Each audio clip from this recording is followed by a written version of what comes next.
네, 성경 봉독하겠습니다. 오늘 우리 하나님의 말씀은 출애굽기 22장 16절부터 31절까지 말씀입니다. 구약성경 출애굽기 22장 16절부터 31절까지 말씀을 제가 읽겠습니다.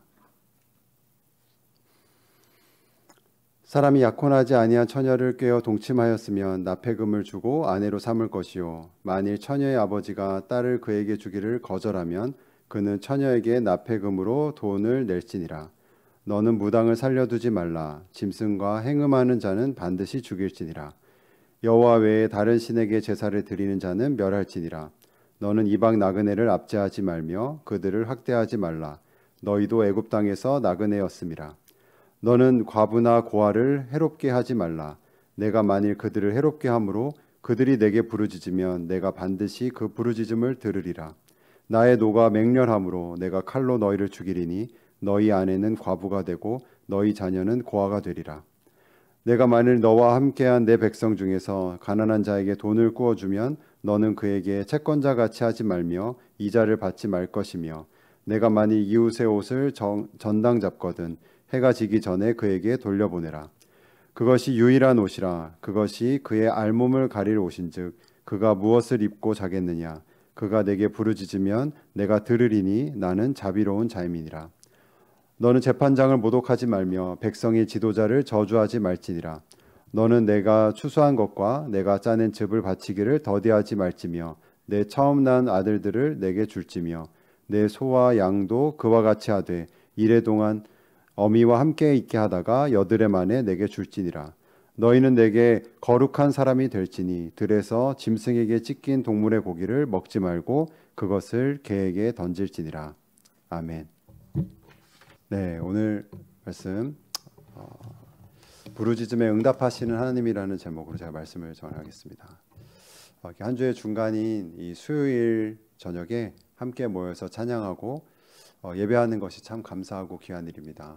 앞서 찬양한 것처럼 이 시간을 통해서 하나님의 비전이 우리의 또 비전이 되고, 또 예수님과 하나님의 그 성품이 우리의 또 인격이 되는 은혜가 이 말씀과 기도의 시간 가운데 또 우리 모두 성도분들에게 임해지길 축복합니다. 오늘 말씀은 시내산에서 이스라엘 백성이 받은 율법 가운데 하나입니다. 10계명에 연결된 여러 규례들이라고 할 수가 있는데요. 앞서 우리가 수요예배 때 봤던 것처럼 정결 예식에 관한 법들도 있었고, 또 배상에 관한 법들도 있었습니다. 그리고 폭행에 관한 것들, 그리고 또 재산에 대한 것들도 여러 규례들이 있었습니다. 오늘 본문은 여러분이 가진 성경에 보시면 이렇게 중단락으로 도덕에 관한 법이라고 쓰여 있는 성경도 있을 테고, 혹은 사회 정의를 위한 법, 이렇게 다양하게 하지만 거의 비슷한 맥락으로 아마 이렇게 요약이 되어 있을 것입니다. 하나님께서 이스라엘에게 주신 오늘 이 말씀, 이 규례들은 마치 울타리와 같다고 비유할 수 있는데요. 먼저는 오늘 본문에서 이 넓은 곳에서 자라나는 동물들에게 이 울타리는 비유하자면 크게 두 가지 의미가 있다고 할 수 있습니다. 먼저는 그 울타리를 넘지 말라는 의미, 제한의 의미가 먼저 있다고 할 수 있습니다. 그러니까 동물들이 이게 자유가 있기 때문에 다니다 보면은 어느 선을, 어느 지역을 넘게 되는 그런 이제 본성 같은 게 작용할 수가 있는데, 더 나아가고 싶지만 그 울타리가 있으니까 더 나아가지 말라는 제한선을 두는 의미가, 이렇게 울타리가 가진 의미가 있죠. 그래서 오늘 본문에서도 여러 말씀들이 이렇게 나열되어 있는데, 어떤 본문들은 무엇 하지 말라, 무엇 하지 말라라고 반복되어 있는 것들이 있는데, 이런 것들은 예를 들면 우상 숭배에 대해서가 될 수도 있겠고요. 이 본문 중에 이런 말씀들은 약간 제한하는, 하나님의 백성이라면 더 나아가지 말고 여기에 어떤 한계를 두는 것에 의미를 둔다고 할 수 있습니다. 근데 울타리가 가지고 있는 그 의미가 제한이 첫 번째 의미라면, 두 번째로는 보호로서의 의미도 있습니다. 울타리는 그 안에 있는 그 약한 동물들이 외부에 있는 어떤 야생동물 같은 그 위협으로부터 보호받을 수 있는 안전한 것도 제공해 두는 의미가 있습니다. 그래서 오늘 본문 가운데서 여러 가지 규례들 가운데 저는 두 번째 의미에 해당되는 것, 보호하는 것에 대한 의미, 이 두 번째 의미에 대한 말씀을 여러분과 조금 더 깊이 나누려고 합니다. 그래서 오늘 본문 구절들을 다 하지 않고 그 중에서 일부분을 가지고 하도록 하겠습니다. 특별히 오늘 본문 가운데 하나님께서 보호하고 싶으신 대상이 나와 있습니다. 그 대상이 두 번에 걸쳐 나오는데 먼저는 21절과 22절에 나와 있습니다. 제가 21절과 22절을 읽겠습니다. 너는 이방 나그네를 압제하지 말며 그들을 학대하지 말라. 너희도 애굽 땅에서 나그네였음이라. 너는 과부나 고아를 해롭게 하지 말라. 이방 나그네, 과부, 그리고 고아입니다. 이 세 그룹의 공통점이 있습니다. 바로 의지할 자가 없다라는 점입니다. 이방 나그네는 이스라엘 백성이 출애굽할 때에 그 출애굽하는 여정 가운데 함께 참여해서 함께 출애굽한 자들도 있었습니다. 그리고 후에는 이스라엘 백성의 그 이야기를 듣고 그들을 찾아와서 그들과 함께 거하면서 이 가나안 여정을 하거나 가나안에서도 또 찾아오게 되는 일들도 있었습니다.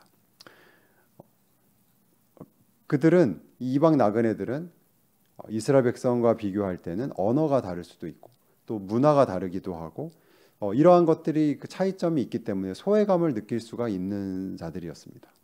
그리고 대부분 땅을 가지고 있다든지 혹은 가축을 갖고 있다든지 이런 경제적인 기반 자체가 없기 때문에 경제적으로도 힘겨운 자들이라고 할 수 있었습니다. 그렇다면 과부와 고아는 또 어떠했을까요? 복지가 잘 되어 있는 우리 지금 이 시대에도 고아와 과부는 살아가기 참으로 어려운 것이 현실입니다. 그런데 수천 년 이전에 이 고대 근동에서는 지금과는 비교하기 힘들 정도로 더욱더 척박한 상황이었습니다. 지금 우리는 이제 가부장적이라는 용어를 매우 이제 고리타분하거나 시대착오적인 것, 혹은 이제 악한 것이라고 이렇게 치부하는 경향이 있습니다. 물론 그런 요소가 많이 있죠. 하지만 이 성경의 이 시대에는 가부장적 제도는 하나의 보호 장치로서의 의미도 있었습니다.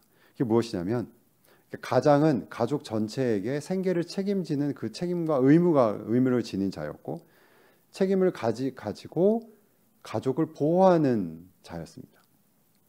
그래서 그 당시의 경제를 봤을 때는 그 가족의 가장이라고 하는 그 가장을 중심으로 경제 생활을 할 수가 있었고 또 미래의 또 다른 가장이 될 수 있는 그 아들을 중심으로 또 경제적인 활동이 주로 돌아가고 있는 것이 그 당시의 상황이었습니다. 그런데 과부는 이러한 생존에 있어서 그 가장, 그런 기둥이 되는 자가 없는 자였고 그러니까 남편이 없다 보니까 경제적인 활동을 할 수 없는 상황이었습니다. 그리고 고아는 이보다 더욱 심각해서 이들을 보호해주고 도와줄 수 있는 부모 자체가 없는 상황입니다. 그래서 그 당시 생각하면 어느 지역과 어느 문화권을 가더라도 이방 나그네와 과부와 고아는 사회적인 약자일 수밖에 없었습니다. 그들은 보호받지 못하고 의지할 곳이 없는 지극히 낮은 자들이었습니다. 그들은 경제적으로도 기반이 없었기 때문에 생존이 힘든 상황이었고 주로 그 사회 안에서도 멸시를 받거나 학대를 받는 것이 일반적이었습니다. 그들이 약자이기 때문에 그들을 하찮게 여기는 사람들이 많았고 그들을 실제로 억압하고 물리적인 폭력을 심하게 한다 하여도 그들이 법적으로나 그것이 법적으로 문제가 되거나 심지어는 도덕적으로도 큰 문제가 되지는 않았던 것이 그 당시의 상황입니다. 이스라엘 백성조차도 그들도 죄성이 있는 인간이기 때문에 하나님의 만약에 오늘 이 말씀이 없었다면 이러한 계시와 지침이 없었다면 그들도 역시 이방 나그네와 고아와 과부를 멸시하거나 그들을 억압할 수밖에 없었을 것입니다. 그런데 하나님께서는 하나님의 백성인 이스라엘에게는 그러한 그 세대의 일반적인 것과 다른 삶을 요구하셨습니다. 그들을 압제하지 말 것이며 그들을 학대하지 말아라. 고아와 과부를 해롭게 하지 말며 그들에게 힘겹게 대하지 말라라고 말씀하셨습니다. 이 말씀이 분명히 그 당시에 이스라엘 백성에게도 하나님의 백성으로서 주신 말씀이기도 하지만 그 오늘 말씀에 보호받을 대상인 이 약자들을 그 보호하는 의미가 조금 더 큰 것이 아닐까라고 우리가 생각할 정도로 해석할 수 있는 말씀이 바로 24절 말씀입니다. 24절 말씀을 제가 읽겠습니다. 나의 노가 맹렬함으로 내가 칼로 너희를 죽이리니 너희 아내는 과부가 되고 너희 자녀는 고아가 되리라. 여러분, 만약 이 구절만 따로 떼어서 보면 참으로 무서운 구절입니다. 하나님의 성품을 오해할 수도 있습니다.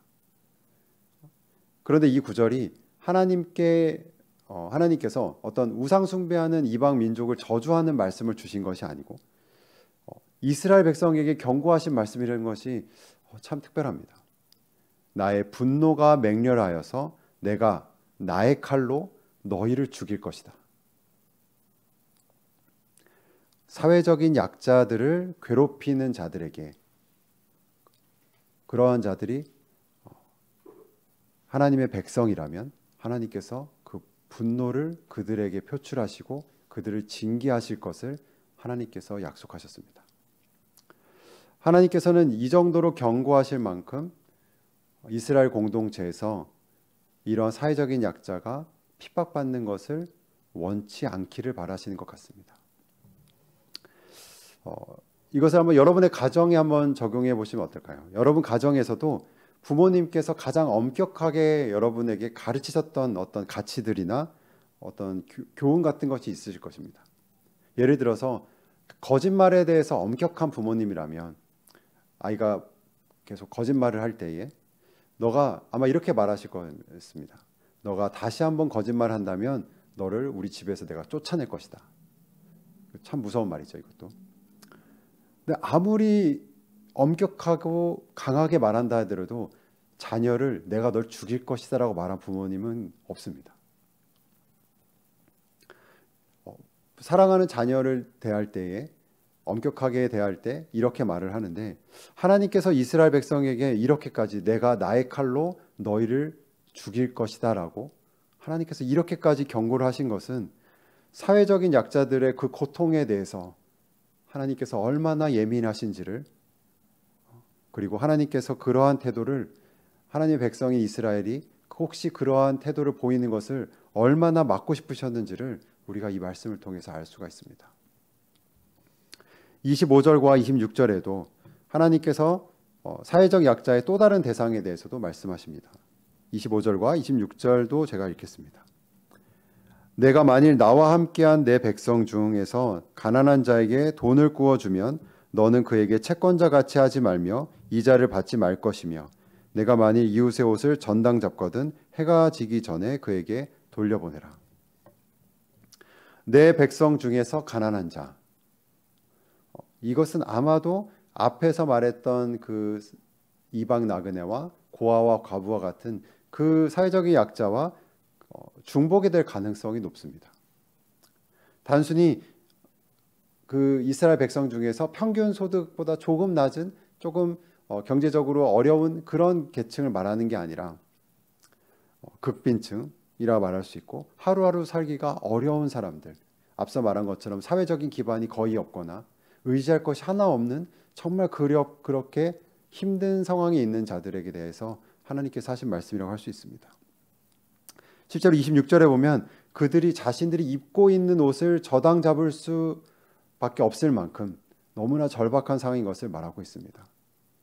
여러분, 이 당시의 겉옷은 단순하게 우리가 입고 있는 그런 외투의 의미가 아니라 거의 하나나 둘밖에 없는 옷이었고 그 옷은 거의 이불로 쓸 수도 있을 만큼, 특별히 여기서는 유목민의 대부분 이스라엘 백성 이방민들은 이불로도 쓰는 정말 유일무이한 몸을 보호하는 것이었습니다. 그것을 저당 잡을 만큼 절박한 상황에 빠진 자들에 대해서 말하고 있습니다. 당연히 이들은 경제적인 기반이 없기 때문에 돈을 꿀 수밖에 없는 상황이 찾아오게 되는데 아시다시피 이들에게는 상환 능력이 거의 없습니다. 돈을 빌리면 돈을 갚을 수 있는 능력이 거의 없는 상황이라고 할 수 있습니다. 그만큼 절박하기 때문에 오히려 그들이 갚을 능력은 더더욱 없기 때문에 일반적으로 돈을 빌리기는 더더욱 어려운 상황입니다. 이렇게 경제적으로 간절한 자들에게, 절박한 자들에게 돈을 빌려주고 나서 더 높은 이자를 오히려 받으려고 하는 것이 그때 세상에서도 이치였고 그것은 지금도 크게 다르지 않습니다. 그런데 하나님께서는 이들에게 오히려 필요한 돈을 빌려주고 이자를 받지 말아라 라고 말씀하십니다. 그러니까 일반적으로 돈을 빌려주면 이자를 받는 것이 일반적인 것인데 그 일반적인 그 법칙을 그들에게는 적용하지 말고 특별하게 대해라. 오히려 그들을 적극적으로 도와주라고 말씀하고 계십니다. 여러분, 세상에서는 가난하고 약한 자들의 그 절박함을 기회로 삼는 자들이 있습니다. 그것을 기회로 삼아서 자신의 이익으로 삼으려는 자들이 있죠. 그런데 하나님께서는 하나님의 자녀라면 이렇게 가난하고 약한 자들의 그 절박함을 사랑의 기회로 삼으라고 권면하고 계십니다. 그리고 그것을 기회로 삼아서 그들을 도우라고 하나님께서는 권면하십니다. 이 말씀의 이 정신을 이어받은 사도 바울께서도 신약에서 그 고린도 교회 성도들에게도 이런 말씀을 가지고 권면하셨습니다. 고린도 전서 10장 24절과 34절 말씀입니다. 고린도 전서 10장 24절과 33절 말씀도 제가 읽겠습니다. 누구든지 자기의 유익을 구하지 말고 남의 유익을 구하라. 33절입니다. 나와 같이 모든 일에 모든 사람을 기쁘게 하여 자신의 유익을 구하지 아니하고 많은 사람의 유익을 구하여 그들로 구원을 받게 하라. 삶의 목적을 자신의 유익으로만 삼는 것이 죄인된 자들의 본성입니다. 우리 안에도 그런 본성이 여전히 자리 잡고 있습니다. 하지만 그리스도인은 예수 그리스도께서 자신을 버려서 모든 사람의 유익을 구하시고 그들을 구원하신 것처럼 우리도 내 자신의 유익보다도 많은 사람, 다른 사람, 특별히 정말 어려운 처지에 있는 사람의 유익을 구하여 그들을 구원하고 그들을 도우라고 예수님께서는 우리에게 권면하셨습니다. 그리고 우리는 그렇게 예수님을 닮은 삶을 살도록 부름받은 그리스도인들입니다. 다시 오늘 본문으로 돌아와서 27절 말씀을 제가 읽겠습니다. 그것이 유일한 옷이라. 그것이 그의 알몸을 가릴 옷인즉 그가 무엇을 입고 자겠느냐. 그가 내게 부르짖으면 내가 들으리니 나는 자비로운 자임이니라. 이 말씀에 가난하고 약한 자들에 대한 하나님의 그 감정이 느껴지십니까? 그것이 그가 가진 유일한 옷이니라.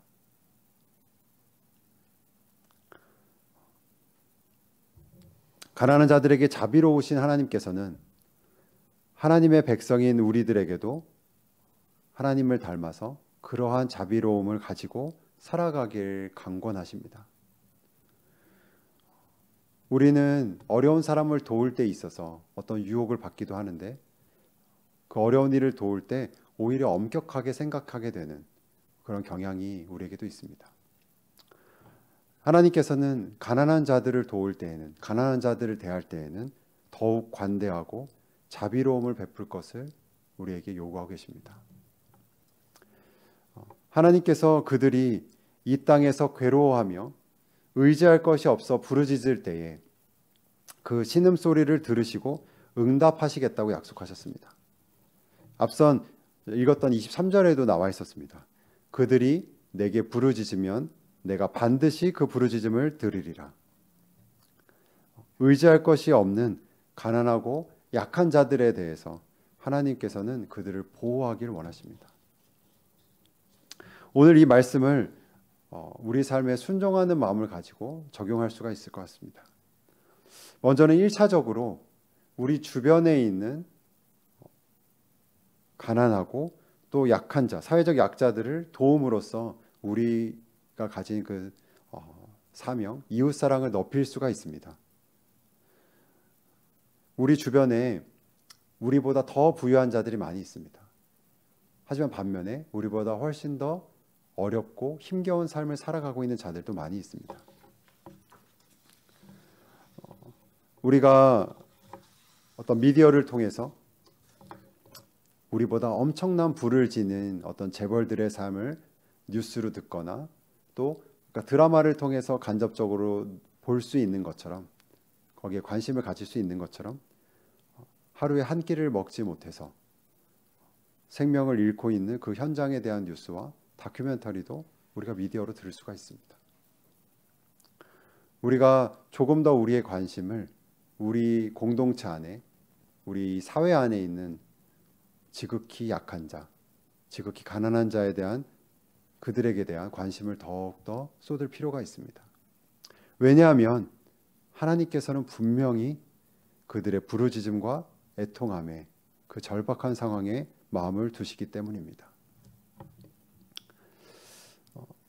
이를 우리 교회가 운영하고 있는 다해 다문화학교에 다해 다문화학교를 더욱 돕고 기도하는 곳에도 오늘 말씀을 적용할 수도 있습니다. 다해 다문화학교에 있는 학생과 그 가정들은 언어나 문화 차이로 인해서 이 땅에서 나그네로 살아가고 있습니다. 그들의 삶에서 느끼고 있는 소외감도 매우 크고 이런 상황에서 교회가 이들을 품어주고 또 그들에게 특별히 학생들에게 교육받을 수 있는 기회를 정말 제공할 수 있다는 것이 얼마나 귀한 일입니까? 특별히 지난 주일에 다해 다문학교가 법인 설립을 준비하고 있다는 것을 광고로 전해드렸는데 이를 위해서 여러분이 함께 기도로 동역해 주시고 작은 것 하나라도 제가 학교에서 전해드린 거는 아이들에게 교회에서 간식 하나 줄 때만 주는 것으로도 아이들이 너무나 감사하고 학교가 참 특별한 위로를 받았다고 말씀해 주신 것처럼 분명히 우리가 마음을 거기에 쏟는다면 그 학교에 있는 이방 나그네들을 도울 수 있는 방법들은 더욱더 많을 것입니다. 오늘 이 본문 말씀을 조금은 다르게 적용한다면 간절함으로 부르짖는 기도를 하나님께서 들으시고 응답하신다는 것으로 적용할 수도 있을 것 같습니다. 그러니까 가난한 자에 대해서 과부와 고아의 그 부르짖음에 대해서 하나님께서 응답을 약속하신 것은 어떤 그들의 신분이나 그들이 과부 자체이기 때문에 어떤 그들이 경제적으로 가난한 것 그 자체라고는 볼 수가 없습니다. 그 신분이나 어떤 재정 상황에 결정지어지는 것이 아니라 그런 처지에 있는 사람들이 할 수밖에 없는 그 절박한 부르짖음에 있다고 할 수 있습니다. 왜냐하면 그들은 앞서 말씀드린 것처럼 의지할 것이 없기 때문입니다. 세상에 의지할 것이 하나도 없기 때문에 그들의 부르짖음은 하나님에게 향하게 됩니다. 그들에게 도움을 줄 수 있는 자는 이 땅에 아무도 없고 오직 하나님밖에 없다라는 것을 정말로 정말로 절박하게 믿기 때문에 하나님께 부르짖음 그것에 대해서 말하고 있습니다.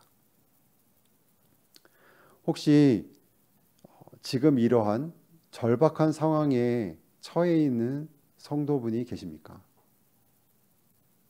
가족의 구원 문제에 있어서 혹은 자녀와의 관계에 있어서 건강의 문제에 있어서 그리고 집안의 재정적인 경제 문제적인 문제에 있어서 이러한 문제들에 정말로 자신의 한계에 다다르고 의지할 것이 하나 없는 오직 하나님밖에는 이 상황을 구원해 줄 수 있는 자가 없음을 정말 진실된 마음으로 절박하게 기도할 수밖에 없는 그런 상황에 있는 성도분이 계십니까? 그런 분이 계시다면 오늘 말씀을 정말 붙잡고 믿음으로 기도하시길 권면해 드립니다. 오늘 말씀 가운데 그들이 내게 부르짖으면 내가 반드시 그 부르짖음을 들으리라. 그가 내게 부르짖으면 내가 들으리니 나는 자비로운 자임이니라. 하나님께서 이렇게 약속하셨습니다. 오늘 우리에게 주신 이 하나님의 말씀을 여러분 붙드시길 바랍니다. 하나님께서 우리에게 주신 이 말씀을 통해서 우리 주변에 도움이 간절히 필요한 그런 이웃들에게 그 이웃의 유익을 위해 우리 자신의 유익을 희생해 가면서라도 그렇게 그들을 도움으로써 자비로운 하나님을 닮아가는 우리 다의 성도 여러분이 되시길 바랍니다. 아울러서 이렇게 사회적인 약자처럼, 나그네처럼, 과부와 고아처럼 이 세상에 정말로 의지할 것이 하나 없는 그 절박한 상황에 놓여 있어서 하나님의 도움이 간절한 성도님께서는 오늘 말씀을 붙드시고 그 부르짖음에 반드시 들으시고 응답하시는 구원의 손길을 베풀어 주시는 그 하나님을 경험하시길 오늘 예배를 통해서 또 기도를 통해서 경험하시길 주님의 이름으로 축원합니다. 이 시간에 그 말씀을 가지고 함께 기도하도록 하겠습니다.